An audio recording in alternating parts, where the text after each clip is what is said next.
is your relationship with your clay flesh costume, as Heather would say? My name is Heather Feather. I am the owner of Rare Bird Medicine, and today's topic is clay. You can always subscribe to Rare Bird Medicine on YouTube, and I just did a series of videos. The first two were guts and stoking the fire, dealing with the fire elemental, our Agni, our bravery, our courage, our fire, our willingness to go in with new ideas, and how to stoke that fire. I did a series, 2 videos on agua de vida, our emotions, our heart, called Take Heart and Breaking Water. And then I did 2 videos, mental and airing it out, dealing with the mind and dealing with the air elemental, our thoughts and how those rotate through the paradigm. And this video is called Clay, having to do with earth elemental, your physical manifestation, your worthiness. How much are you talking about that? Your value, your gem, your preciousness, and the beauty of your very existence. How much are we talking about that? And how much are we judging and attacking our body or other people's bodies? It's all connected. P.S. Yes, it's all connected. What you do to any part of the all, you do to the self. So let's all choose well. Okay? So this is Heather's clay flesh costume. And somewhere within the past 2 to 3 years to past decade, Heather has been creating a cancerous tumor for her thymoma. It's like an apple-sized, baseball-shaped size tumor above her heart. And when I learned this, much like every potentially dark or shadowy piece of news I've ever learned in this lifetime, I didn't want to share it with anyone at all. I never want to talk about this with any human ever. Because shadow experiences, false evidence appearing real experiences, can be integrated by the self as we tune in to our greater knowing. And we don't necessarily have to dramatize or shine too much light on something that is just illusions. And I don't need you to chew on my illusions with me. I don't need to expand the delusion of poison or separation or illusions in the field by adding it to your mind in addition to mine. I'd rather just handle my own business and clean it up with my eternality and the love that I am and the medicine, the key that I always hold within me, so that we don't have to sit and stew on dramatic illusions together. And so Heather Feather, because I have witnessed in my own mind how my mind can go dark, how it can hold just like small thoughts about given circumstances and experiences, and it has been challenged to believe in illusions and believe in separation. Separation's marketed to us, it seems like sometimes in all 7 directions. Be separate because your cultures are separate, and there's bad guy cultures and there's good guy cultures. No, there are either people being love or people being fear. Doesn't matter about culture. Be separate because of your genitals. Separate because of that. Separate because of your sexuality. Be separate. It's like, no, I don't chew on illusions. It's all atoms. The all is connected to me every breath that I take in the living tree. And the way I'm treating me is the way I'm treating the all. And the way I'm treating the all is the way I'm treating me. And the work has always been an inside job. That's where the key is to unlock all doors of the illusion of separation, which I tell myself all the time, I don't chew on illusions.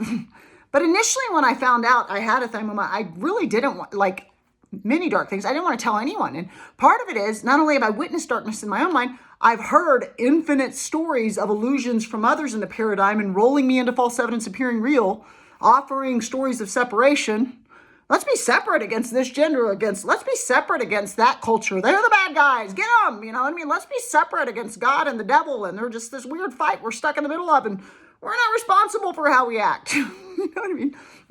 To each their own. But there was a part of me that I really didn't want other people's fears to weave in any direction of the 7 directions of Heather Feather's matrix.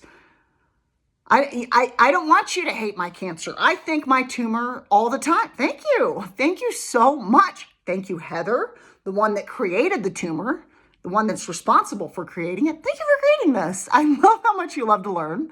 I love that you gave yourself opportunity to apply the magnitude of your medicine through your awareness of your eternal love.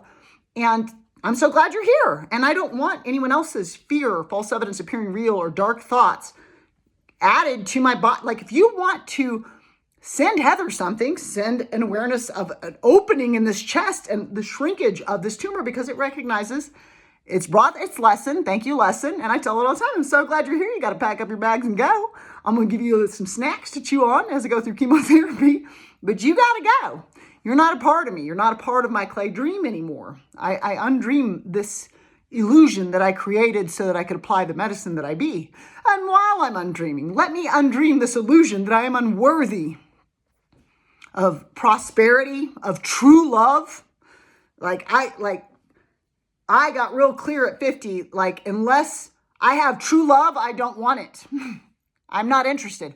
I got clear several years ago that I don't want, 25% of a person or 50% of a person in a relationship. If you can only hand me your physical form and it's attractive, but you don't have a mind that's interesting to talk to, and you don't have a heart that has empathy and emotional intelligence, and you're not connected to your spirit, then I don't want 25% of a person. Even if you're like the most attractive thing in the universe, you're still handing me 25% of a person, and I don't want that in a relationship.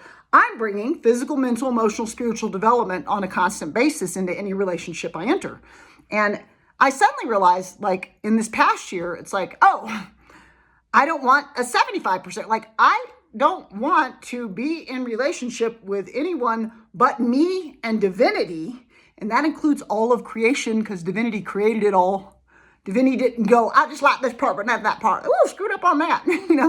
To me, the mathematics back of the universe, the intelligence that makes a seed become a tree, the intelligence that made all the little tiny faces throughout the multiverses, and all this tremendous mathematics that is obviously not chaotic, that I did not put there, this math that we use every day that I did not make, to me is indicative of intelligence and creative intelligence, and it created the all.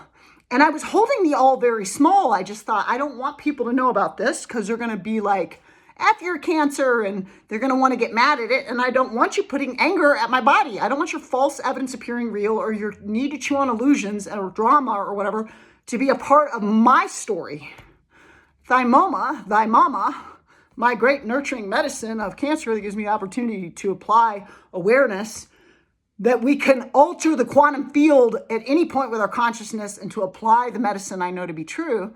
I was holding humanity in a very small place on what they would do if they held this piece with me.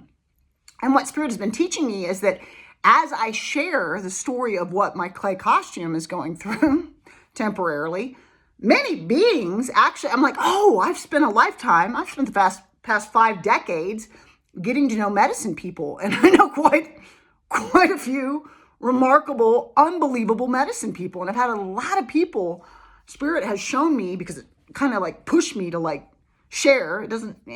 Not in the way that sounds aggressive, but it's kind of like the reason I do these videos is because I can feel Spirit, and that includes my oversoul and my free will contributing to that energetically, desiring for Heather to speak. That's the duty of my soul. And so I do it even though I have Scorpio Mercury, Scorpio cusping Sun, Scorpio North Node, Cancer Mars, Cancer Moon. I got like a lot of water that makes me like, I'd love to hide under the covers or in a forest for all time. And I started speaking to it. And all of these beautiful people were like, we know you're healed already. Like, they held it in the space where Heather holds it. This idea of this thymoma is already written out of my past because I've written it out of my future, and I am healed now. And I have these awesome medicine people that are like, yeah, I totally know that you're healed. And it's given me lots of opportunity as I work with healing my clay costume to experience new things. I've gotten to have a PET scan. I've gotten to have an echo. I'm going to get to do chemo. I got to shave my head, which I love to do. And I was trying to grow out my hair, but it's like, I get to shave it again before I grow it out one more time. And so I get to shave it over the next few months and experience new things. And I love to experience new things. And I love to experience the magnitude of medicine. I love to experience physician heal thyself, you know? What steps are you taking with your clay this day to heal the self, to honor the temple, to take care of you? You know, what steps, what decisions are you making that serve your physical temple? Most importantly, how are you speaking about it and your preciousness and your value? That might be something that you could begin to contribute to if it's not something you already do. You can always subscribe to Rare Bird Medicine on YouTube. Amun.